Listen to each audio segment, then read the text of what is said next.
Escribir un libro es un hecho de paz y una oportunidad para que nuevas historias, otras historias, lleguen a los territorios más afectados por el conflicto armado y la inequidad en Colombia. Todas y todos podemos ayudar a que la paz se siga escribiendo en el Bajo Cauca, en el Catatumbo, en el Pacífico nariñense, en el Chocó y en el Guaviare. Territorios que sufren graves tragedias a causa de la violencia armada. Únete y dona un libro nuevo o en perfecto estado para que el poder transformador de la lectura llegue a los niños y niñas, jóvenes y adultos de las zonas que más lo necesitan.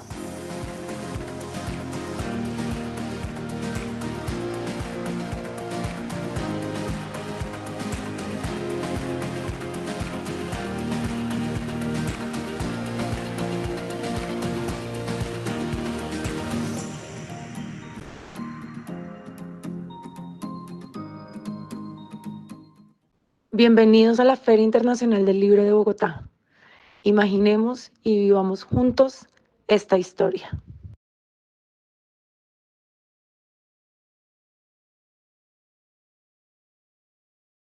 Muy buenas tardes para todos quienes están conectados. En nombre del Ministerio de Cultura y la Dirección Nacional de Derechos de Autor, le damos la bienvenida a esta conversación en la que abordaremos el tema de derecho de autor en el sector editorial. Soy Ani Huitrago, integrante del Grupo de Integración, Acceso y Circulación de la Dirección de Estrategia, Desarrollo y Emprendimiento del Ministerio de Cultura, y los estaré acompañando en esta tarde como presentadora de esta valiosa charla. El sector editorial genera un amplio número de obras compuestas por cuentos, novelas, fábulas, ilustraciones, entre otros que en términos de derecho se les conoce como obras literarias inéditas, las cuales en su proceso de producción para llegar al lector pasan por procesos de edición en el que intervienen otros agentes como editores, diseñadores o correctores de estilo, así como en su proceso de comercialización cuenta con la participación de intermediarios comerciales que no solo permiten la transacción de las obras, también de los derechos de los agentes. El derecho de autor permite conocer la importancia y el alcance de la protección de los derechos morales y patrimoniales de las obras en las dinámicas que se generan en la cadena de valor del libro y de las obras literarias. Para conocer en detalle estos aspectos, les quiero presentar a nuestro experto del día de hoy, Julián David Riática Ibáñez, abogado de la Pontificia Universidad Javeriana, especialista en Derecho de los Negocios Internacionales de la Universidad de los Andes, máster en Propiedad Industrial Intelectual, Competencia y Nuevas Tecnologías de la Universidad Rey Juan Carlos. Ha participado como becario en varios cursos de formación de propiedad intelectual dirigidos por la Organización Mundial de la Propiedad Intelectual, OMPI, y en los cursos virtuales dirigidos por la Dirección Nacional de Derechos de Autor, formando parte del grupo de actualización y elaboración de contenidos de estos últimos. Profesionalmente, en el sector privado, se ha destacado por su exitoso desempeño en reconocidas firmas locales e internacionales de abogados como consultor, asesor e investigador jurídico. Actualmente se desempeña en el cargo de subdirector técnico de capacitación, investigación y desarrollo de la Dirección Nacional de Derecho de Autor. En el ámbito académico, se desempeña como profesor de Derecho Económico de la Pontificia Universidad Javeriana y como investigador activo, siendo autor y coautor de numerosos documentos jurídicos de investigación en materias de derecho comercial internacional y de la propiedad intelectual. Buenas tardes, Julián. Gracias por estar con nosotros y darnos esta valiosa charla para los agentes del sector, en especial para aquellos que inician sus apuestas en la cultura desde el mundo editorial y qué aspectos deben tener en cuenta en las relaciones con otros creadores e intermediarios. Bienvenido a este gran espacio de conversación. Muchísimas gracias, Ani, por esa invitación, por la invitación que nos hace Mincultura, por supuesto. Muy buenas tardes también para todos los asistentes que se están conectando a esta maravillosa charla. Es para mí un gusto poder estar con ustedes el día de hoy y compartir esta charla sobre el derecho de autor para los escritores. Entonces, si te parece, Ani, arranquemos de una vez, que yo creo que todos estamos muy interesados en conocer en detalle este tema y poder aprender un poco más y, por supuesto, también invitarlos a todos a que nos hagan sus preguntas a través del chat y las iremos atendiendo a lo largo de la sesión. Bien, dicho esto, entonces, Frente al derecho de autor para escritores, yo creo que lo primero que tenemos que poder tener presente es responder estas dos preguntas. ¿Qué protege el derecho de autor? Para poder centrarnos. Es importante recordar que el derecho de autor hace parte de la propiedad intelectual. La propiedad intelectual es un área del derecho que busca proteger puntualmente las creaciones del intelecto humano, y en Colombia se divide en tres áreas: el derecho de autor, la propiedad industrial y las variedades vegetales. Frente a la primera área, que es el derecho de autor, esas creaciones del intelecto humano que se buscan proteger son las obras artísticas, científicas y literarias. Y ese va a ser nuestro eje en el día de hoy. ¿A quién se protege en esta área? Al autor. El autor, lo vamos a ver a lo largo de la sesión, es esa persona natural que crea la obra, en este caso ese escritor que crea ese libro, esa obra literaria. Independientemente de la temática, él va a ser el llamado a tener esos derechos, y vamos a hablar de ellos también más adelante. También es muy importante, y de pronto un tema práctico, es que en Colombia la autoridad competente encargada en materia de derecho de autor y derechos conexos es la Dirección Nacional de Derecho de Autor. ¿Por qué es importante saber esto? Porque si ustedes tienen cualquier inquietud, cualquier duda, quieren profundizar sobre el tema, nosotros desde la entidad, en la Dirección Nacional de Derecho de Autor, con mucho gusto los podemos asesorar, brindar distintas herramientas que les permita poder vivir de sus obras, que es el objetivo del derecho de autor: proteger la creación y que los autores, en este caso los escritores, puedan potenciar esas creaciones que realizan día a día. Bien, como les digo, como les mencionaba, el objeto de protección son las obras artísticas, científicas o literarias. Por supuesto, eso abarca un tema y un sinfín de obras, donde tenemos obras literarias, que es el tema que nos convoca, pero tenemos obras artísticas, gráficas, esculturas, software, obras audiovisuales, obras musicales, etcétera, etcétera, etcétera. Concretamente, ¿qué se entiende por obra literaria? Esta es una definición del glosario de la OMPI. La OMPI es la Organización Mundial para la Propiedad Intelectual, que es un organismo internacional que se encarga de administrar los convenios y tratados en materia de derecho de autor. Y básicamente, fíjense, dicen que las obras literarias, lo define de manera muy amplia, se entiende que generalmente aluden a todas las formas de obras escritas originales, sean de carácter literario, científico, técnico o meramente práctico. Es decir, aquí hay espacio para todos, e igualmente el derecho de autor va a proteger cualquier tipo de obra literaria. Teniendo esto como base, entendiendo el objeto de protección, ¿cuáles son esas características que requieren las obras, en este caso las obras literarias, para que gocen de protección en nuestro sistema? Es decir, el escritor, ¿qué debe tener en cuenta para saber si su obra se va a proteger o no por el derecho de autor? Son estas 5 características.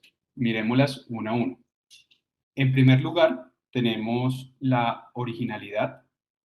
La originalidad hace referencia a que cada autor sea capaz de crear sus obras de manera diferente. Eso es puntualmente lo que se busca cuando se habla de originalidad. La originalidad no tiene una definición formal ni desde el punto de vista legal, pero es importante poder definirla, porque si no sería un tema absolutamente abstracto.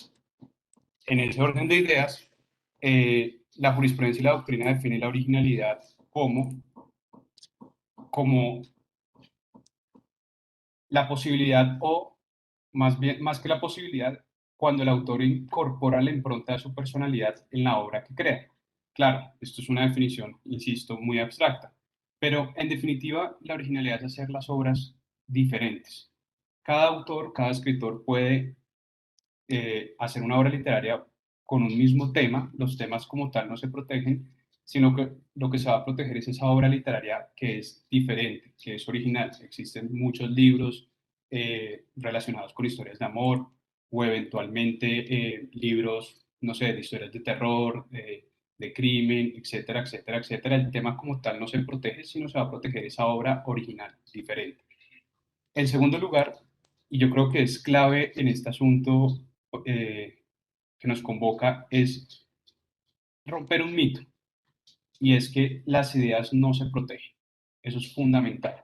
Lo que se protege en materia de derecho de autor es la exteriorización de esas ideas a través de obras. Y frente al tema que nos convoca, a través de esas obras literarias. Es decir, yo creo que es frecuente, y todos lo hemos escuchado alguna vez o incluso lo hemos dicho, que es que fulano me robó la idea. Fulano no le robó nada porque simplemente en Colombia, y esto es igual en, en cualquier jurisdicción, en cualquier país, las ideas no se protegen. Cosa distinta es si un tercero utiliza su obra ya creada, ya exteriorizada, allí se habría una infracción. Pero en tanto no sea así, las ideas no se protegerán, no se protegen en ninguna parte del mundo y con lo cual no habría ningún tipo de infracción. Por eso es importantísimo no solamente tener la idea, sino poder exteriorizarla y en este caso a través de una obra literaria. En tercer lugar, tenemos que existe en el derecho de autor ausencia de formalidades. Y esto quiere decir que es ausencia de formalidades respecto de la protección. Y yo creo que este elemento es importantísimo para todos. Y es que una vez se crea la obra, automáticamente se tiene protección vía derecho de autor. Es decir, no se requiere por parte del autor ningún procedimiento o trámite especial para gozar de protección. Automáticamente la ley le reconoce en el momento en que se crea la obra, ustedes pueden acabar su libro hoy a las 8 de la noche, automáticamente tienen derechos. Es decir, no se requiere, insisto, ningún trámite especial. Por eso en materia de derecho de autor se dice que el registro de obras artísticas, científicas o literarias y de los actos y contratos es de carácter declarativo. Al final voy a tocar ese tema porque yo creo que también es de interés de varios de los que estamos acá presentes. En cuarto lugar, tenemos que el mérito de la destinación de la obra es indiferente para el derecho de autor. ¿Eso qué quiere decir? Esencialmente es que la ley de derecho de autor no consagra ninguna prohibición o límite a la capacidad creativa de todos nuestros autores. Es decir, no prohíbe que se escriba sobre algún tema en específico o no existe una limitación en ese sentido, porque justamente el derecho de autor lo que busca es promover que se creen obras artísticas, científicas o literarias. Y en ese sentido no existen limitaciones creativas de ningún tipo. Y en quinto lugar, como las ideas no se protegen, sino que se protege la exteriorización de las mismas, esa exteriorización debe hacerse a través de un soporte, cualquiera que ustedes determinen. En este caso, en obras literarias, por supuesto, existen diferentes soportes. Se puede hacer por escrito en papel o actualmente, y ya es lo más habitual, a través de medios digitales. Allí se está exteriorizando independientemente de cualquier soporte que se trate. De hecho, la misma ley establece que se puede hacer en cualquier medio conocido o por conocer. Y en ese orden de ideas, si el día de mañana surge otra nueva tecnología que nos permita exteriorizar esas obras literarias, igualmente va a gozar de protección en materia de derecho de autor. Como ven, son requisitos que yo creo que todos los que estamos acá y eventualmente aquellos autores cumplen sin ningún problema, con lo cual eso nos quiere decir que son sujetos de derecho. Ya conocemos el objeto de protección como obra literaria, ahora hablemos del sujeto.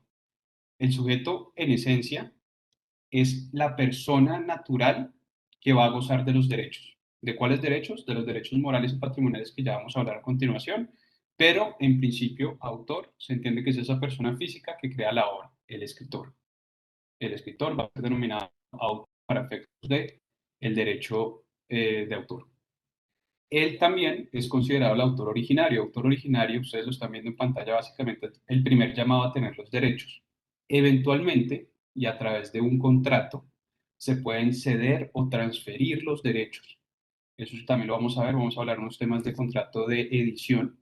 Y eventualmente, esa persona que reciba los contratos, bien sea porque lo establezcamos en el contrato de edición o en cualquier otro tipo de contrato, va a ser el titular derivado. ¿Por qué derivado? Porque él originalmente no gozaba de ese derecho, sino que en virtud de un contrato los obtuvo en la medida en que fueron transferidos. ¿Listo? Bien. Entonces, ¿cuáles son los derechos que tienen los autores, en este caso el escritor? Por un lado, tienen los derechos morales. que ustedes están viendo en pantalla. Estos derechos morales tienen unas características importantísimas.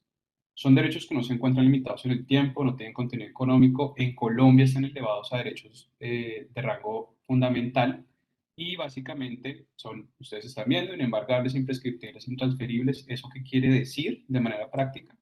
Que estos derechos no se pueden negociar. Estos derechos no pueden ser susceptibles de contratos. ¿Y qué pasa si alguno de ustedes de pronto suscribió un contrato transfiriendo estos derechos? Que esa cláusula es nula, nulidad absoluta, porque no es posible transferir estos derechos. Y yo creo que más de uno se estará preguntando acá, pero bueno, usted me está diciendo que tenemos unos derechos importantísimos que no, que además no tienen limitación en el tiempo, que no los puedo negociar, son fundamentales y no tienen contenido económico. ¿Para qué me sirven?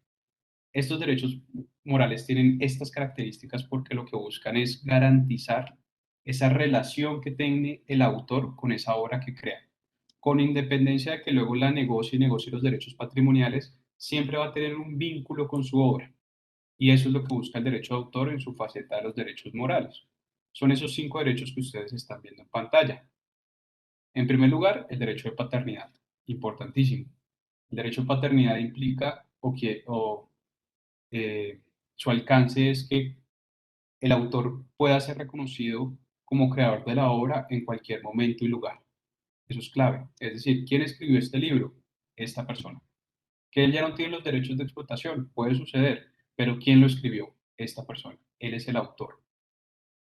El derecho de integridad consiste en que el autor se puede oponer a cualquier cambio que haga un tercero y que dicho cambio vulnere o su reputación como autor o el decoro de la obra, la finalidad para la cual fue creada esa obra. Si existen esos cambios, ustedes como autores se pueden oponer a esas modificaciones o cambios y eh, abogar porque su obra se mantenga tal cual fue creada. El derecho de ineditud es un derecho en virtud del cual el autor es la única persona que puede decir cuándo se divulga su obra. Es decir, tiene el derecho a que su obra permanezca sin divulgarse, si así lo quiere, por múltiples intereses, porque no le interesa publicar o divulgar su obra este año, sino el año que sigue, o porque tiene un contrato previo en virtud del cual no le es de su interés divulgarla, etcétera, etcétera. Esto quiere decir que cualquier tercero no puede encontrar una obra de ustedes y decir, hombre, la vamos a publicar o la vamos a divulgar. No, requiere primero el consentimiento del autor porque es inédita.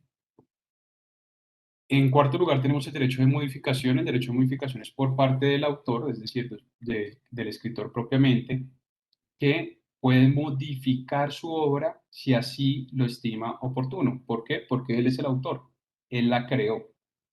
Y eventualmente el siguiente derecho, que es el derecho de retracto, consiste en que una vez la obra ya se encuentra en el mercado, el autor tiene la posibilidad de pedir que se retire esa obra del mercado. Ese también es su derecho moral de retracto. Por supuesto, también es importante tener en cuenta que todos esos derechos los pueden ejercer siempre los autores. Son derechos fundamentales.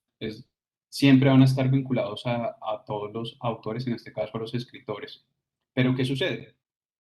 Que recuerden también que si eventualmente el ejercicio de alguno de estos derechos implica o se traduce en algún daño a un tercero, recuerden que el derecho también es mucho más amplio y existe un tema de responsabilidad civil extracontractual o contractual que básicamente la regla general es que si alguien produce un daño debe repararlo. No es frecuente que se dé en este tipo de derechos, pero si llega a suceder, es probable que se deba reparar, pero pues cada situación podría variar. Bien, esos son los derechos morales. Por otra parte, tenemos, o los autores tienen, los derechos patrimoniales. Estos derechos, a diferencia de los derechos morales, sí tienen contenido económico, están limitados en el tiempo y adicionalmente pueden ser transferidos. Es decir, con estos derechos patrimoniales, poder comprender el alcance de los derechos patrimoniales de los autores permite a los autores poder pensar en distintos modelos de negocio más allá de exclusivamente en la venta, en este caso de un libro. existen otras posibilidades de explotación, que es lo que quiere el derecho de autor, que se pueda vivir de sus obras. ¿Cuáles son estos derechos? Básicamente son estos 5 que ustedes están viendo en pantalla. Y antes de explicarlos, yo creo que es importante establecer un punto en común de cada uno de estos derechos. Y es que todos consisten en autorizar o prohibir algo a alguien. De allí surge, de esa autorización, surgen los modelos de negocio que les estaban diciendo, que les estaba comentando, las posibles modalidades de explotación de esa obra. Y de la prohibición surge justamente el derecho que ustedes tienen a que respete cualquier tercero que infrinja sus derechos, respete sus derechos. ¿De acuerdo? Y pues iniciar procesos civiles o penales según sea el caso. Bueno, el derecho de reproducción consiste en autorizar o prohibir la creación de nuevos ejemplares. Eso es uno que se da mucho en la industria editorial. ¿Por qué? Porque eventualmente ustedes pueden autorizar, no sé, a un editor o a un tercero que reproduzca, que haga un tiraje de 5.000 ejemplares. O sea, y cada ejemplar va a costar, no sé, 10.000 pesos o 50.000 pesos, lo que hayan pactado. ¿Qué sucede? Que ustedes lo autorizaron por 5.000 ejemplares. ¿Y qué pasa si ese tercero imprime 1.000 más? O sea, hace 6.000 ejemplares. Pues que ustedes lo autorizaron por 5.000. Si hace 1.000 adicionales, quiere decir que está, por un lado, vulnerando el derecho de ustedes, porque ustedes podían no tener interés en continuar con esa edición, o querían mirar cómo se comportaba esa publicación en el mercado, esa edición, para eventualmente negociar con otra editorial, que pueden hacerlo, o hacerlo ustedes mismos, también es otra posibilidad. Con lo cual, si, por un lado, si hace 1.000 ejemplares adicionales, pues estaría infringiendo su derecho y pues ustedes no lo autorizaron a hacer más de 5.000. Porque, no sé, otra posibilidad, esos 1.000 adicionales ustedes ya no lo querían negociar a 10.000 o a 50.000 pesos, sino si, no sé, a 70.000 o a 50.000, no sé, a otro precio. Ustedes son quienes determinan el valor correspondiente. Bien. El derecho de distribución es el derecho que consiste en autorizar o prohibir la venta, el alquiler, el préstamo, etcétera. Ese, digamos, es un poco más tradicional. Y adicionalmente en esta distribución también surge la posibilidad de hacer distribuciones exclusivas o no exclusivas. Ustedes también pueden tener un interés de tener un distribuidor exclusivo en determinada zona o en determinada región o país, lo pueden hacer. Y eventualmente los terceros pues tienen que respetar esa distribución. Si ustedes autorizaron, a X distribuidor en España, o sea, se están dando cuenta que hay otra persona que está distribuyendo su libro sin autorización, pues está vulnerando su derecho. El derecho de transformación es clave, clave, clave. Tengo una diapositiva reservada especialmente para ese derecho. Vamos a hablar de los otros dos y luego volvemos al de transformación. Entonces pasamos al de comunicación pública. La comunicación pública es un derecho comunal que consiste en autorizar o prohibir dar a conocer la obra. Y ese dar a conocer, usualmente el titular del derecho decide el dónde, el cómo y el cuándo se dan a conocer estas obras. Aquí, por ejemplo, pensemos en una obra audiovisual. Si yo quiero que mi obra audiovisual la vean los usuarios, el público, pues eventualmente puedo hacer un contrato con un exhibidor y decir que la película se va a comunicar al público, no sé, durante el mes de agosto, los martes y los jueves. Y luego negociar el pago según corresponda. Ese sería un ejemplo de comunicación pública. Y la puesta a disposición surge con las nuevas tecnologías, pero es un derecho que surge de las nuevas tecnologías porque el modelo de comunicación pública puede cambiar. La puesta a disposición también consiste en autorizar o prohibir el dar a conocer la obra, pero aquí ya el autor o titular del derecho no necesariamente elige el dónde, el cómo y el cuándo, sino que es el usuario quien eventualmente va a poder decidirlo. ¿Cómo así? Claro, ustedes están viendo allí, siguiendo el ejemplo audiovisual, están viendo Netflix. ¿Qué sucede? Que eventualmente, si ustedes son los titulares de esa obra audiovisual, pueden negociar por esa plataforma y eventualmente la plataforma aloja el contenido y les da esa posibilidad de uso de esa obra a los suscriptores. Y los suscriptores podemos ver esa película cuantas veces queramos, el día que queramos, el mes que queramos y con quien queramos. Y ya el pago también será distinto según corresponda. Ok, vayamos entonces a este derecho de transformación que nos quedó. El derecho de transformación es muy, muy importante y de hecho cobra una importancia especial en el sector editorial. Y pues para los escritores específicamente. ¿Por qué? Porque el derecho de transformación consiste en autorizar o prohibir la creación de obras derivadas. ¿Y qué es una obra derivada? Básicamente, la primera obra que se crea, es decir, esa primera versión de la obra literaria, se denomina en estricto sentido obra originaria, ¿cierto? Y una obra derivada es cualquier adaptación, traducción, compilación, etcétera, que sufra esa obra originaria, ¿cierto? Eventualmente el ejemplo típico es cuando existe una obra literaria y luego llega un productor o un empresario interesado en transformar esa obra literaria en una obra audiovisual. Puede ser un caso. Pero hoy en día también puedes volverse videojuegos, obras de teatro, etcétera, etcétera, etcétera. Entonces, ¿qué sucede? ¿O cuál es el detalle que yo quiero que tengan especial atención? Si las obras derivadas a su turno tienen nuevos derechos morales y patrimoniales, con lo cual, si ustedes son los escritores o autores de este libro y tienen derechos morales y patrimoniales sobre ese libro y autorizan a un tercero a transformarlo en una película, ¿qué sucede? Que ese productor o director, según sea el caso, va a tener, si no se dice nada, si simplemente se autorizó y se cedió esa posibilidad, ese tercero va a tener derechos morales y patrimoniales respecto del audiovisual. Con lo cual esto es una alarma para que ustedes también puedan ser conscientes del alcance del derecho y decir, bueno, si yo voy a autorizar a alguien a transformar o adaptar, en este caso, mi obra literaria, pues seguramente el precio quizás sea más alto o me interesa tener una participación en esa audiovisual. Ahí ya la negociación, insisto, ya dependería de ustedes como privados y titulares de su derecho. Bien, yo también les decía que estos derechos patrimoniales tienen un término, se encuentran limitados en el tiempo.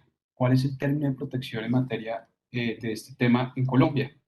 En Colombia depende. ¿De qué depende? Si es una persona natural, el término de protección será la vida del autor más 80 años. Y si es una persona jurídica, será de 70 años. ¿De acuerdo? Una vez se haya vuelto titular derivado de los derechos patrimoniales. ¿Esto qué quiere decir? Si se dan cuenta, son términos de protección muy amplios. Y es importante detenernos en este punto. ¿Por qué? Porque el derecho de autor está pensado justamente para que el autor pueda vivir de sus creaciones. Si se dan cuenta, es toda su vida de posibilidad de explotar comercialmente su obra a través de los modelos de negocio que él tenga interés, más 80 años. ¿Eso qué quiere decir?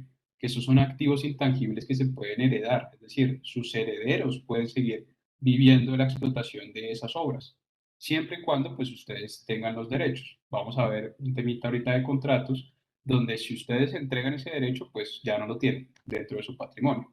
Pero les voy a explicar eso en detalle.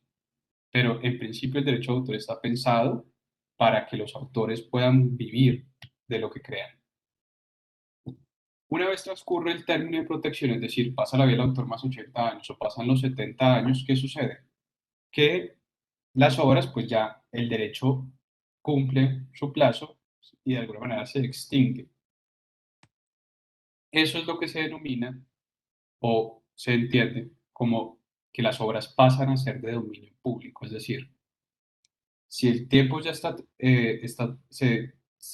se llegó a su final, perdón, llegó a su fin, ¿qué sucede? Pues que o ustedes ya no podrán autorizar o prohibir ningún derecho patrimonial porque simplemente ya pasó el término de protección.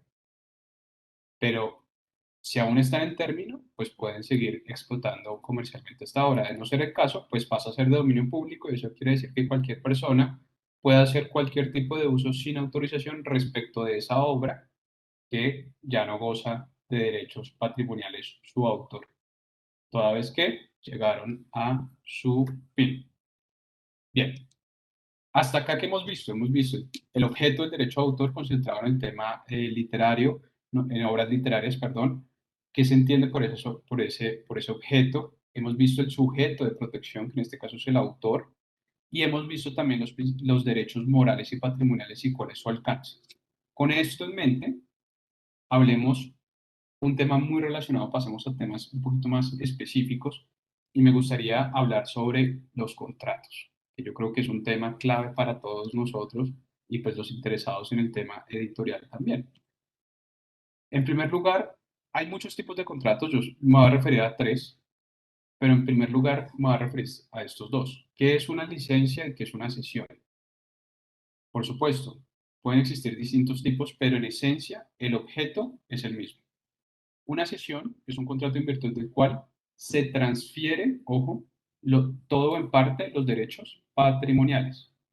Y una licencia es un contrato en virtud del cual se autoriza determinados usos de esos derechos patrimoniales, según corresponda. ¿Listo? ¿Qué es lo clave acá? ¿Qué es lo práctico? Una cesión implica transferencia, transferir. Luego sale del patrimonio del autor e ingresa en el patrimonio del tercero. Y una licencia es que el derecho sigue estando en cabeza del escritor o del autor, pero autorizo a un tercero a hacer un uso, pero el derecho sigue estando en cabeza del autor. ¿Listo? Entonces, cesión que sale del patrimonio, luego ya no tengo ese derecho.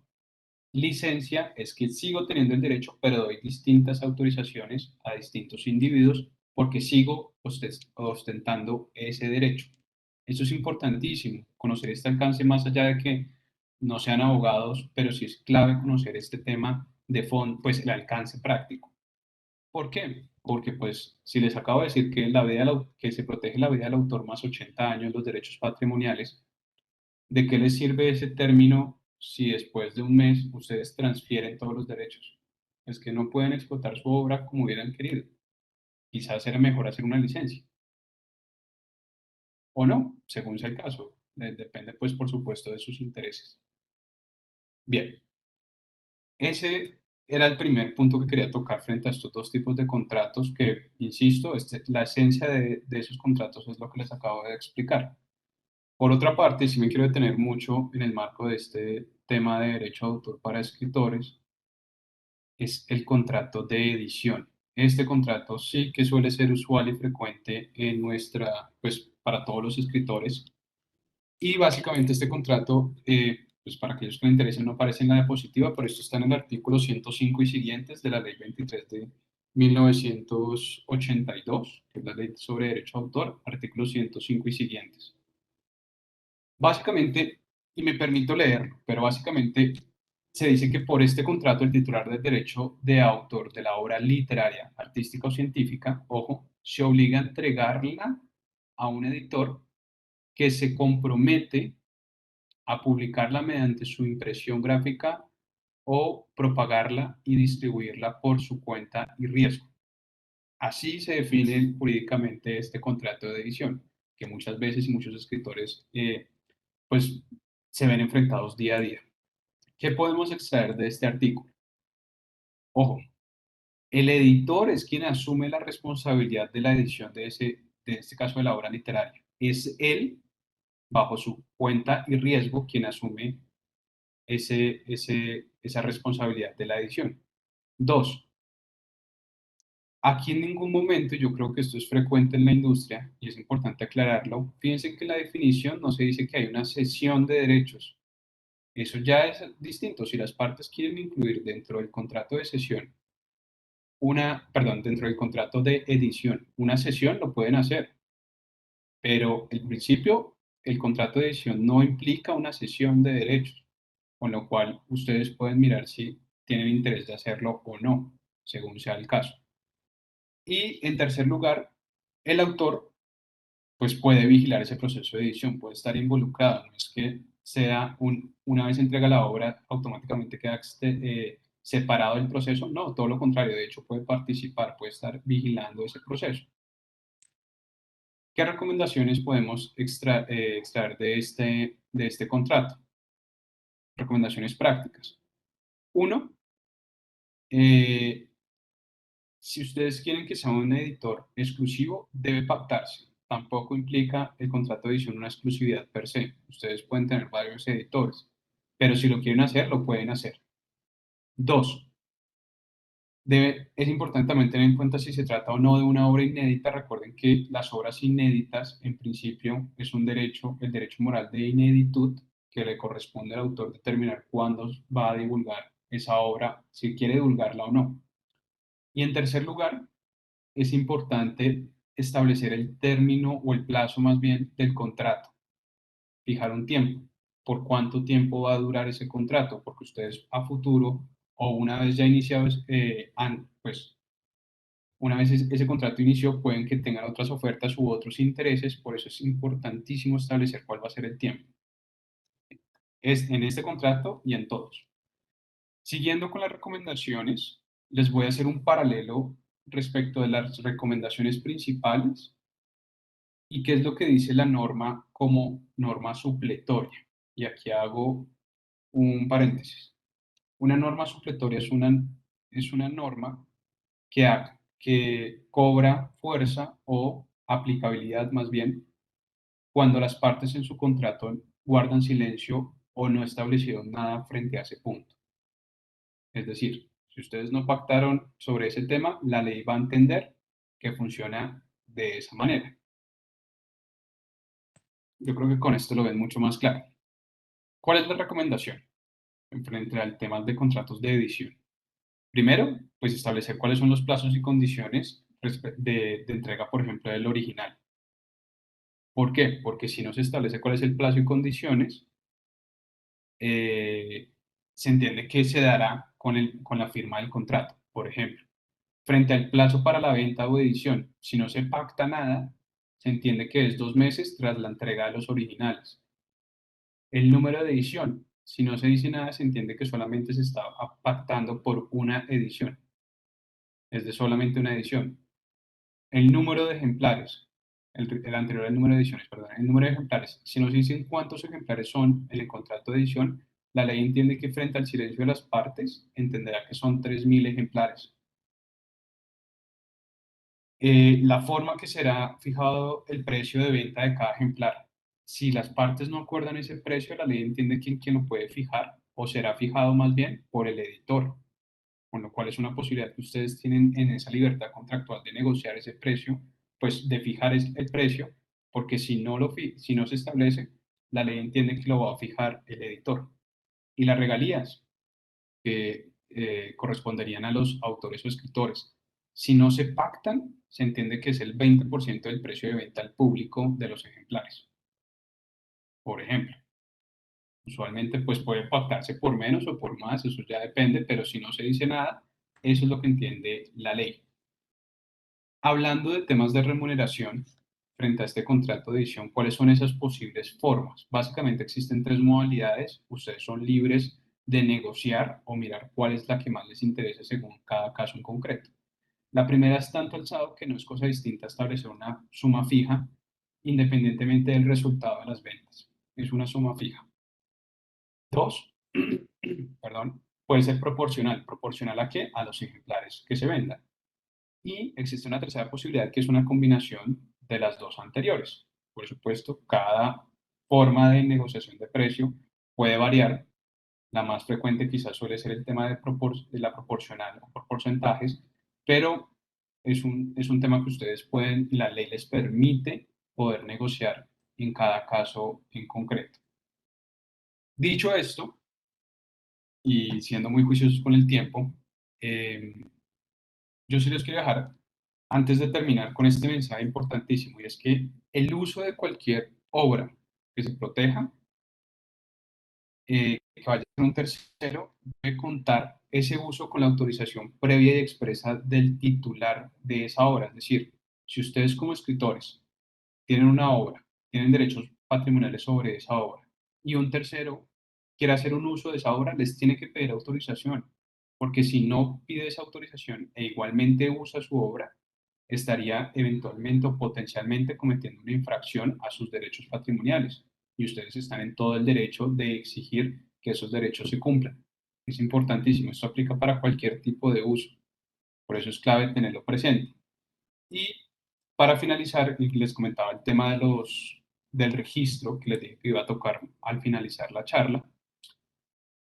Recuerden que yo les decía, el derecho de autor protege las obras en el momento de su creación, con lo cual no es necesario hacer ningún trámite para gozar de protección, para constituir el derecho, porque ya lo tiene.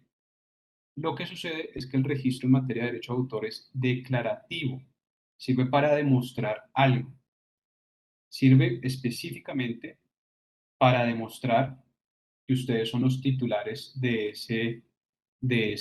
esos derechos. De hecho, pues justamente diríamos los abogados, es el medio probatorio idóneo ante cualquier autoridad judicial. Es decir, si ustedes identifican que un tercero está vulnerando su obra, ¿cómo pueden demostrar que son los titulares e iniciar un proceso contra ese tercero? A través del registro que se hace, de registro de esa obra, que se hace ante la Dirección Nacional de Derecho de Autor. Lo pueden hacer de manera presencial en Bogotá o en cualquier parte del mundo a través de nuestro registro en línea. Esta es nuestra página web, www.derechodeautor.gov.co. Es totalmente gratis. Colombia es el único país del mundo donde el registro es gratuito. Es importante mencionar. Y pues les ofrece estas tres finalidades, que es autenticidad y seguridad jurídica, dar publicidad y lo que les decía respecto de ser el medio probatorio idóneo ante cualquier autoridad judicial. Finalmente, si ustedes quieren profundizar sobre estos temas, la Dirección Nacional de Derecho de Autor cuenta con un campus virtual totalmente gratuito con 8 cursos diferentes. Hay uno específico en Derecho de Autor en la industria editorial que pueden hacer en cualquier momento. Los invitamos a realizarlo. Y estas son nuestras páginas, en las distintas redes sociales para que nos puedan seguir, nuestra página www.derechoautor.gov.co y nuestros puntos de contacto. Si tienen cualquier duda o inquietud o quieren recibir algún tipo de asesoría o recomendación, estos son nuestros teléfonos en Bogotá y a nivel nacional, nuestro correo electrónico y nuestra dirección en la ciudad de Bogotá. Les agradezco muchísimo, espero que esta información haya sido de muchísima utilidad y te cedo la palabra. Muchas gracias, Julián. Bueno, se nos acabó el tiempo. Hemos llegado al final de esta transmisión. Julián, nuevamente te agradecemos por la ilustración de todos aquellos aspectos que se deben tener en cuenta en el derecho de autor, especialmente en el sector editorial. Asimismo, agradecemos a todos los que se conectaron a esta transmisión y también a aquellos que en el futuro van a consultar este material que queda aquí para ustedes. Y los invitamos a seguir conectados con la programación que se ha preparado para ustedes en esa 33ª Feria Internacional del Libro de Bogotá 2021.